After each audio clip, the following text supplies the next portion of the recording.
Hello friends, in the last class I discussed the concept of mitosis. In the present class I will discuss the concept of meiosis. The key features of meiosis are as follow. Meiosis involves two sequential cycles of nuclear and cell division called meiosis 1 and meiosis 2, but only a single cycle of DNA replication. Meiosis 1 is initiated after the parental chromosomes have replicated to produce identical sister chromatids at the S phase. Meiosis involves pairing of homologous chromosome and recombination between them. 4 haploid cells are formed at the end of meiosis 2. Now I will discuss phases of meiosis.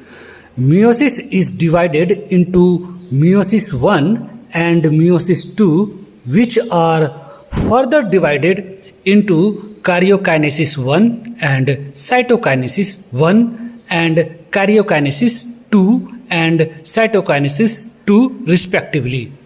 Meiotic events can be grouped under the following phases. Meiosis 1 has 4 phases: prophase 1, metaphase 1, anaphase 1 and telophase 1. Similarly, meiosis 2 also has 4 phases: prophase 2, metaphase 2, anaphase 2 and telophase 2.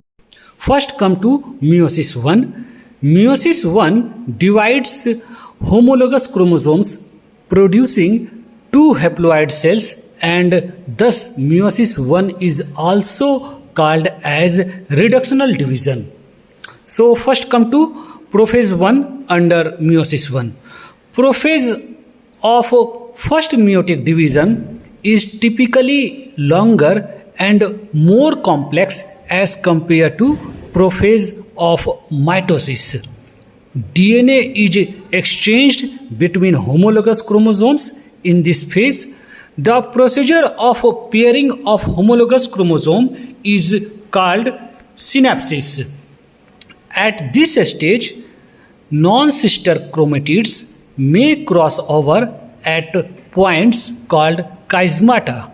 Prophase 1 has been further divided into following 5 phases based on chromosomal behavior, that is lactotin, zygotin, pakitin, diplotin and dikinesis.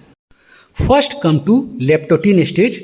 During lactotin stage, the chromosomes become gradually visible under light microscope.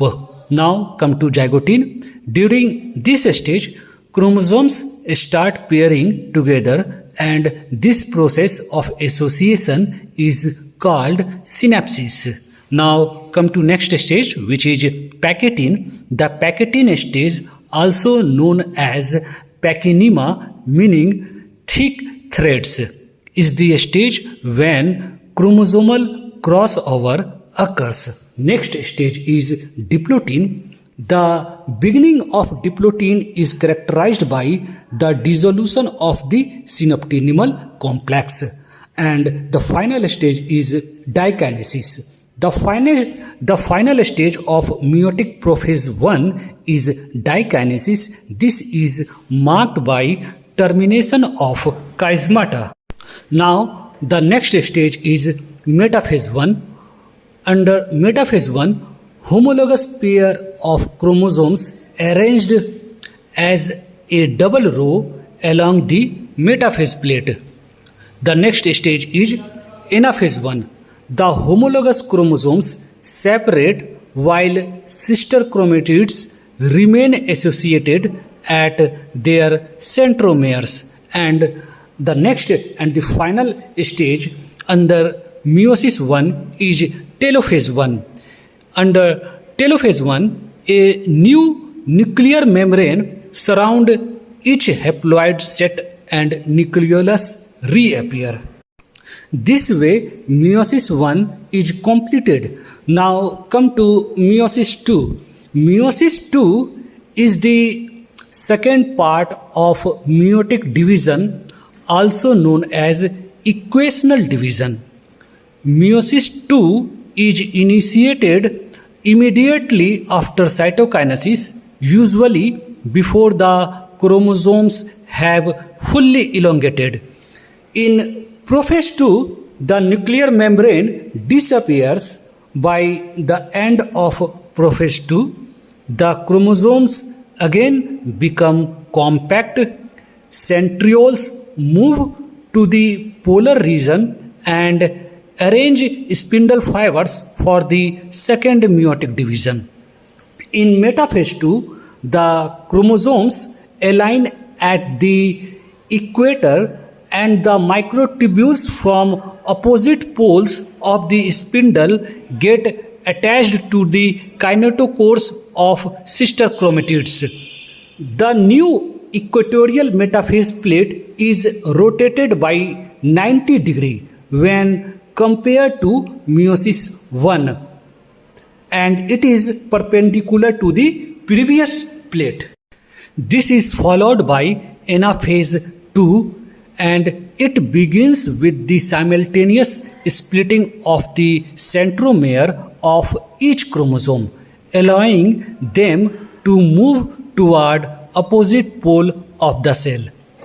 Meiosis ends with telophase 2, which is similar to telophase 1, in which the two groups of chromosomes once again get enclosed by a nuclear envelope, spindle fiber disappears, and cytokinesis follows, resulting in the formation of tetrad of cells, that is, 4 haploid daughter cells.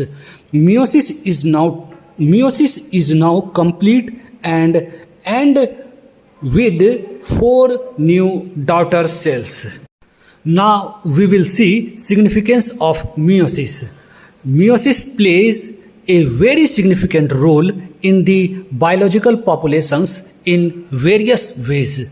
The first significance is in sexually reproducing species, meiosis is necessary for the continuity of generations.